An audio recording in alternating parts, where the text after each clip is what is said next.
Պարոն Մանուկյան, արդեն հայտնի է, թե ինչ հոդվածով է մեղադրանք առաջադրվել Ռուբեն Մխիթարյանին, ինչ կասեք այս մեղադրանքի վերաբերյալ։ Տեսանյութում պարզ երևում է, որ Ռուբեն Մխիթարյանը որպես փաստաբան հերման ենթարկվող քաղաքացուն է փորձել օգնություն ցույց տալ։ Ինչի մասին է խոսում այս ամենը։ Մեր ընկերը Ռուբեն Մխիթարյան հայտնվել էր Գյումրիում իր մասնագիտական աշխատանք կատարելու, երկու կողմերին փորձելու հանդարտացնելու։ Տեսեք, թե ինչ է ստացվել իրականում։ Մեր ընկերը այս պայմանությամբ գտնվում է Գյումրու քննչական կոմիտեում, այս շենքում, դեռևս չի որոշվել, թե ինչ պիտի լինի, դեռևս մենք սպասում ենք այստեղ, բայց իշխանությունը հստակ է իր գործողություններում ցույց տալիս, որ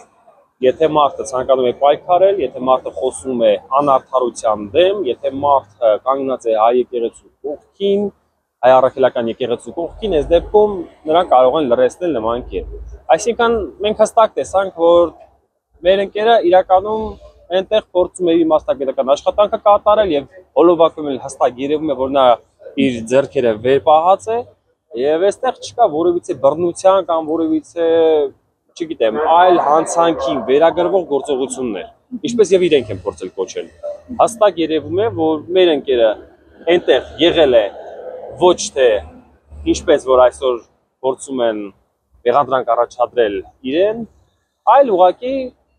մասնագիտական աշխատանք կատարելով։ Ռուբեն Մխիթարյան եղել է պայքարի կողքին դեռևս եկեղեցու օրվանից։ Մենք շատ լավ ենք հասկանում, որ այսօր մեր իշխանության գործած իրողությունների արդյունքում սև օրեր են հավաքվել մեր գլխին։ Այդ սև օրերը գնալու են եւ մենք ունենալու ենք պարզ-ճակատ, հաղթանակած օրեր։ Եվ այդ օրերը հեռվում չեն։ Եվ իշխանությանը թող չթվա, որ եթե այսօր մեր ընկերը գտնվում է այս շենքում, որևիցե մեկ անգամ կարելի ասել, որ մենք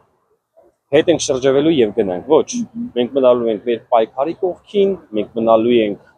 ժողովրդի կողքին, եկեղեցու կողքին, սրբազան հայրերի կողքին, մեծանուն ազգային բարոյ Սամվել Կարապետյանի կողքին, Ռուբենի կողքին, եւ այս պայքարը չի դադարելու, ոչ որ վաղը չունենանք հաղթանակ, երբ որ վաղը ունենանք հաղթանակ, ժողովուրդը տոնելու է եւ մեծ քեֆեր են լինելու այդ ժամանակ։ Պարոն Մանուկյան, տեսնում ենք, որ գլխատված են եկեղեցու սրբազանները, մենք տեսնում ենք, որ այս իշխանությունը փորձում է մտավորականներին լրացնել, իրեն ընդդիմախոսներին լրացնել։ Իրենց վերջնական նպատակը որն է, ինչքան կարելի է լցնել այս բանտերը, նամանավանդ այն դեպքում, երբ տեսնում են, որ շատ դեպքերում կարող է հակազդեցություն ունենալ իրենց գործողությունները։ Եթե մարդու մեկ նպատակը աթոռին ամուր դիպչելն է եւ ոչ թե ժողովրդավարությունը, եւ ոչ թե օրենքի երակայությունը, եւ ոչ թե իրավունքի երակայությունը, այդտեղ չկա որևիցե հավասարակշռված իրավիճակ։ Տեսեք, մարդիկ հանուն աթոռի, հանուն իշխանության կլրացնեն նաեւ այն ժողովրդին, որ իրաց դիմաց կանգնած է, բայց երբ որ ժողովուրդը մնաց հավատարիմ իր պայքարին, այդտեղ կունենան հաղթանակ։ Այսօր չստացվեց, վաղը կլինի։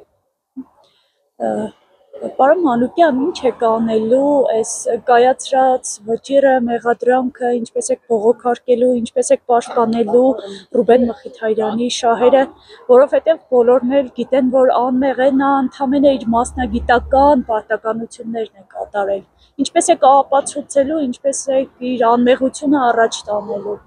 Մենք անկախ ամեն ինչից պիտի իրազեկենք եւ տեղեկացնենք ժողովրդին, որ նման տիպի գործողություններ են իրականացվում, երբ որ մարդ իր մասնագիտական աշխատանքն իրականացնում, տվյալ մարդուն փորձում են նույնիսկ ձերբակալել։ Այս դեպքում մարդը պիտի ժողովուրդը հասկանա, որ տվյալ մարդը կանգնել է ժողովրդի կողքին, ժողովուրդը պիտի հասկանա իրեն պաշտպանողը ովքեր են։ Եվ այդ դեպքում գնահատական տեղով միայն ժողովուրդն է, եւ դրանից ավել մեծ, այսպես ասած, իրականության մեջ, որ ժողովուրդը իրական գնահատական տա, իշխանության մասին խոսելու է հստակ ձևով ժողովուրդը։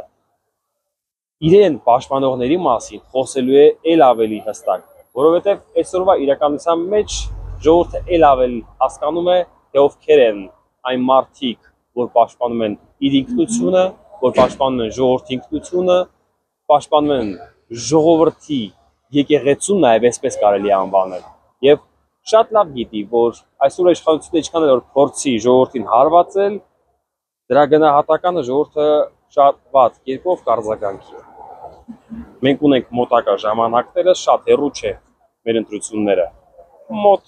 ամառը, այսպես ասած, եւ ժողովուրդը այդտեղ կարող է իր մաքսիմալ կերպով դրսևորել։ Պարոն Մանուկյան, մյուս կողմից էլ տեսնում ենք իշխանականները շատ ինքնավստահ են, ասում են ընդդիմությունը շառաչուն ապտակ է ստանալու 2026 թվականի ընտրություններին, որտեղից իրենց այս ինքնավստահությունը։ Մարդիկ ովքեր դեռևս հարվածում են եկեղեցուն, թվում է, թե իրենք են, այսպես ասած, կրոնի մեր քրիստոնյա լինելու ստանձնողները, առաջնորդողները, բայց հստակ երևաց, որ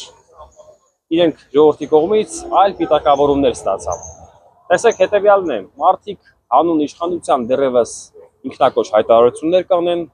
դեռևս իրենց երկրորդ անգամ կկոչեն նորից իշխանություն, դեռևս կփորձեն բարձր գոռալ, թե իրենք են միայն ճիշտը եւ իրենցով է սահմանվում այդ ճիշտ սահմանումը, բայց մոտակա ժամանակներս մենք դեռ շատ աշխատանքներ ունենք անելու, ժողովուրդը կխոսի եւ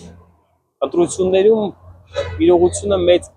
պատկերով կտեսնենք։ Եվ ինչքան էլ որ իրանք փորձեն իրենց կոչել ամենատեսներ,